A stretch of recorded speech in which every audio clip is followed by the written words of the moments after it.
ডাকাতকে আমরা কোনো আশ্রয় প্রশ্রয় দিব না। এটাই কমিটমেন্টটা আমি সরবপাড়া ইউনিয়নের সর্বস্তরের নেতৃবৃন্দ এবং জনগণ সাধারণের কাছে চাই। প্রিয় নেতৃবৃন্দ, উপস্থিত সভাপতি, প্রধান অতিথি, বিশেষ অতিথি এবং সরবপাড়া ইউনিয়নের বিভিন্ন ওয়ার্ড থেকে আগত অঙ্গ সংগঠন এবং বিএনপির নেতৃবৃন্দ, সবাইকে জানাই সরবপাড়া ইউনিয়ন বিএনপির পক্ষ থেকে এবং আমার পক্ষ থেকে সালাম ও মোবারকবাদ। আসসালামু আলাইকুম। সংগ্রামী বন্ধুগণ, আমরা ইফতারের খুব কাছাকাছি সময় চলে আসছে, বক্তব্য দীর্ঘায়িত করব না, শুধু একটাই কথাই বলবো। দীর্ঘ 15-17 বছর আমরা লড়াই সংগ্রাম করেছি, পেশিবাদ মুক্ত করেছি। এখন নব্য পেশিবাদের আমার জন্ম নিতে চাচ্ছে। এই নব্য পেশিবাদ যাতে জন্ম না হয়, এজন্য আপনাদেরকে সজাগ থাকতে হবে। নব্য পেশিবাদের জন্ম হলে আবার আন্দোলন হবে, আবার সংগ্রাম হবে। আমরা চাই না এই নব্য পেশিবাদ জন্ম হোক।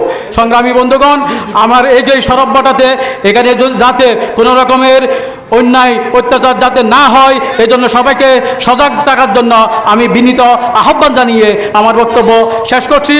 এ পর্যায়ে